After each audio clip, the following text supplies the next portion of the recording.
Hi friends, welcome back to our channel. நம்ம சேனலை subscribe பண்ணாதவங்க சப்ஸ்கிரைப் பண்ணிக்கோங்க. மறக்காமல் லைக் பண்ணி சப்போர்ட் பண்ணுங்கள். இன்றைக்கான எபிசோடில் என்ன நடக்குது பார்த்தீங்கன்னா, ஒவ்வொருத்தரும் அபிராமி அருணாச்சலம் காலில் விழுந்து ஆசீர்வாதம் வாங்கிட்டு இருப்பாங்க. அவங்களும் எல்லாருமே வாழ்த்திட்டு இருப்பாங்க. பாட்டியும் பார்த்தீங்கன்னா எல்லாருமே வாழ்த்திட்டு இருப்பாங்க. அதுக்கப்புறம் கார்த்திக் தீபா போவாங்க. அப்போ அபிராமி கார்த்திக் கிட்ட இதே மாதிரி உன் கூட தீபா துணை இருந்து நீ எல்லாத்துலேயுமே சாதிக்கணும்ப்பா அப்படின்னு வந்து சொல்லுவாங்க. அதை கேட்ட அருணாச்சலமும் ஆமாம் கார்த்திக், நீ சொன்ன மாதிரி நீ எல்லாத்துலேயுமே வின் பண்ணி காட்டிட்டப்பா அப்படின்னு வந்து சொல்லுவாங்க. 2 பேரும் ஆசீர்வாதம் வாங்குவாங்க. பாட்டியும் வந்து கார்த்திகை நல்ல விதமாக வந்து வாழ்த்திட்டு இருப்பாங்க. ரம்யா நினச்சி பார்த்துப்பாங்க கார்த்திகோடு சேர்ந்து அவங்களும் ஆசீர்வாதம் வாங்குற மாதிரி. ஆனந்த் வந்து நேராக ரம்யா கிட்ட போயிட்டு, சாரி, என்னோட சுயநலத்துக்காக நான் கார்த்திகை உன்னோட கம்பெனிக்கு அனுப்பி வச்சேன் வேலை செய்யறதுக்கு, அதனால இனிமேல் கார்த்திக் வேலைக்கெலாம் வரமாட்டான், என்னை மன்னிச்சிட்டு அப்படின்னு வந்து சொல்லிட்டு இருப்பாங்க. அப்போ கார்த்திக்கும் பார்த்தீங்கன்னா ரம்யா கிட்ட போயிட்டு, சாரி மேடம், எங்கள் குடும்ப சுச்சுவேஷன்னால நான் உங்கள் கம்பெனிக்கு வேலைக்கு வர மாதிரி ஆயிடுச்சு, நான் ஆனாலும் உங்கள் கம்பெனியில் லாயலாக தான் இருந்தேன் அப்படின்வாங்க. அது கேட்டால் ரம்யா வந்துட்டு, அதான் எனக்கு தெரியுமே கார்த்திக், அந்த டெண்டர் விஷயத்துலேயே எனக்கு தெரிஞ்சது, நீங்கள் நினச்சிருந்தா உங்கள் கம்பெனி கூட பண்ணியிருக்கலாம், ஆனால் நீங்கள் உண்மையாக தான் இருந்தீங்கன்றது எனக்கு தெரியுமே அப்படின்னு வந்து சொல்லிட்டு இருப்பாங்க. ஆனந்த் வந்து கார்த்திக் பார்த்துட்டு, உனக்கு 30 நாள் நான் சேலஞ்ச் கொடுத்தேன், ஆனால் 25 நாள்லேயே நீ ஜெயிச்சு காட்டிட்டு, இனிமேல் நீ நம்மளோட கம்பெனியை பார்த்துக்கிட்டாலே போதும் அப்படின்வாங்க. அதை கேட்ட கார்த்திக்கும் அங்கேருந்து கிளம்பி போயிடுவாங்க. ஆனந்தும் அங்கேருந்து போயிடுவாங்க. நெக்ஸ்ட் சீனில் பார்த்தீங்கன்னா எல்லாருமே கேக் கட் பண்ணுங்க அப்படின்னு வந்துட்டு பாட்டி சொல்லுவாங்க. பார்த்தீங்கன்னா அருணாச்சலம் அபிராமி செய்து கேக் கட் பண்ணிவிட்டு எல்லாருக்குமே மாற்றி மாற்றி ஊட்டிகிட்ருப்பாங்க. இதெல்லாம் வந்து ரியா நின்று பார்த்துட்டு, இந்த ஆனந்த் கூட இப்படி மாறிட்டானே அப்படின்னு வந்து நினச்சிப்பாங்க. அப்போ பாட்டி வந்துட்டு, சரிம்மா, நான் வந்த வேலை முடிஞ்சிருச்சு, நான் இப்போ கிளம்புறேன் அப்படின்வாங்க. அப்போ அபிராமி, என்னம்மா வந்த உடனே கிளம்புறீங்க, வீட்டுக்கு வந்துட்டு போகலாம்ல அப்படின்வாங்க. இல்லைம்மா, எனக்கு வேலை இருக்குது, நான் இன்னொரு வாட்டி வந்துட்டு உங்கள் வீட்டில் தங்கிட்டு போகிறேன் அப்படின்னு சொல்லுவாங்க. தீபா வந்துட்டு, என்ன பாட்டி, நீங்கள் வீட்டுக்கு வராமல் போகிறது தான் ரொம்ப கஷ்டமாக இருக்குது அப்படின்வாங்க.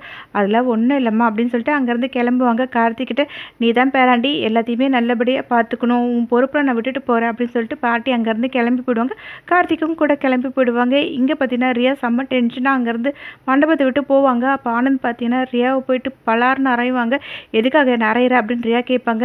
நீ பண்ண காரியத்துக்கு உன்னை என்ன பண்ணுவாங்க, நீ எவ்வளோ வேலை பண்ணியிருக்கல, உன்னை பற்றின எல்லா உண்மையும் எனக்கு தெரிஞ்சிடுச்சு அப்படின்னு வந்து அந்த வீடியோவை ப்ளே பண்ணி ரியா கிட்ட காமிப்பாங்க. ரியா அதெல்லாம் பார்த்து செம்மையாக ஷாக்காகி பார்த்துட்டே இருக்கும்போது ஆனந்த் வந்துட்டு இவளை சும்மாவே விடக்கூடாது, போலீஸில் பிடிச்சி கொடுக்கணும் அப்படின்வாங்க. அப்போ அபிராமி, தீபா, மீனாட்சி எல்லாருமே உள்ளே வந்துடுவாங்க. அப்போ அபிராமி ஆனந்த் கிட்ட, அதெல்லாம் ஒன்றும் தேவையில்லப்பா, ஏற்கனவே ஒரு பிரச்சனை வந்தது போது, அதான் திரும்ப ஒரு புதுசாக பிரச்சனை வர வேண்டாம், இவளை இப்படியே மன்னிச்சு விட்டுடு அப்படின்வாங்க. அதை கேட்டு ஆனந்த் வந்து, எப்படியுமே விட சொல்கிறீங்க, இவளெல்லாம் சும்மாவே விடக்கூடாது அப்படின்னாங்க.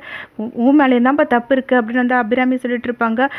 என்ன இதில் பாதிக்கப்பட்டது மீனாட்சி தான், மீனாட்சி கிட்ட தான் நம்ம கேட்கணும் அப்படின்வாங்க. அப்போ மீனாட்சியும் வந்து, ஆமாம், இதில் அதிகமாக பாதிக்கப்பட்டது நான் தான், ஆனால் கார்த்திக் வந்து எனக்காக நிறையவே கஷ்டப்பட்டிருக்காரு, அவரோட ஒப்பீனியன் என்னன்றதை நான் கேட்கணும், ஆனால் கார்த்திக் இந்த இடத்துல இல்லை, அதனால் தீபா வந்துட்டு அவள் என்ன நினைக்கிறான்றத சொல்லணும் அப்படின்வாங்க. அதை கேட்ட தீபா வந்துட்டு, திடீர்னு என்கிட்ட கேட்பீங்கன்னு நான் நினச்சி கூட பார்க்கவே இல்லை, ஆனால் என்ன பண்ணுறது, ரியா வந்து நம்ம மன்னிச்சு விட்டுடலாம் அப்படின்னு வந்து சொல்லுவாங்க. அதை கேட்ட ஆனந்த் வந்து, என்ன தீபா பேசிகிட்டு இருக்க, அவளை எதுக்கு நம்ம மன்னிச்சு விடணும், அப்படிலாம் ஒன்றும் விட வேண்டாம், இவளை போலீஸில் பிடிச்சி கொடுக்கணும் அப்படின்வாங்க. அதுக்கு தீபா வந்துட்டு, இல்லை, 2 பேர் சைட்லேயும் தப்பு இருக்குது, அப்படின்னும் போது நம்ம தேவையில்லாமல் அவங்கள மட்டும் எதுக்காக நம்ம தண்டிக்கணும், அதுவும் இல்லாமல் அவங்க பணத்துக்காக தானே வந்தாங்க, அவங்களுக்கு கொஞ்சம் பணத்தை கொடுத்து அனுப்பிடலாம் அப்படின்வாங்க. அதை கேட்ட அபிராமி, நீ சொல்கிறது சரிதான் தீபா அப்படின்னு வந்து சொல்லிட்டு இருப்பாங்க.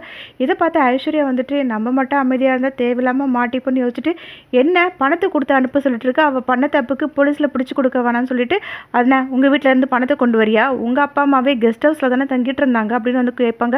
உடனே அருண் வந்து, என்ன பேசிகிட்டு இருக்க, உன்னை பற்றி எனக்கு தெரியாதா, தீபாவை பற்றி பேசுறதுக்கு உனக்கு எந்த அருகதையும் கிடையாது, தீபாவில் தான் இப்போ நீ இந்த வீட்லேயே இருந்துகிட்ருக்க, அது மட்டும் இல்லாமல் நீ அந்த ரியா கூட சேர்ந்து என்ன வேலைலாம் பண்ணன்றது எனக்கு நல்லாவே தெரியும், அது எல்லாத்தையும் வந்து இவங்கக்கிட்ட சொல்லட்டுமா, ஃபங்க்ஷனுக்காக தான் நான் எதுவுமே பேசாமல் இருக்கேனே, அதனால தான் உன்னை வந்து கார்த்திக் சொன்ன உடனே வீட்டுக்கும் கூட்டிகிட்டு வந்தேன், கொஞ்சம் நேரம் பேசாமல் அமைதியாக இரு அப்படின்வாங்க. ஐஸ்வர்யாவும் பார்த்தீங்கன்னா செம்ம டென்ஷனாக இருப்பாங்க. தீபா கிட்ட போய் பணத்தை கொண்டு வர சொல்லுவாங்க. தீபாவும் பணத்தை கொண்டு வந்து கொடுப்பாங்க. ஆனந்த் ரியா கிட்ட பணத்தை கொடுப்பாங்க. ஆனால் ரியா பார்த்தீங்கன்னா அந்த பணத்தை தட்டி விட்டுட்டு அங்கேருந்து ஓடி போவாங்க. எல்லாருமே பின்னாடி ஓடி போயிட்டு இருக்கும்போது ரியா பார்த்தீங்கன்னா அவங்க ரூமுக்கு போயிட்டு அவங்க ஹேண்ட்பேக்கில் இருந்து அந்த கன் எடுத்துகிட்டு வந்து யாருக்குமே தெரியாமல் பின்னாடி வந்து அப்படியே ஷூட் பண்ணுவாங்க. அதை பார்த்து எல்லாருமே ஷாக் ஆகிடுவாங்க. இப்படி இந்த எபிசோட் ரெண்டாகும். நெக்ஸ்ட் எபிசோடில் என்ன நடக்குதுன்னு நம்ம சேனல் லைக் பண்ணுங்க, ஷேர் பண்ணுங்க, மறக்காமல் சப்ஸ்கிரைப் பண்ணிக்கோங்க. தேங்க்யூ.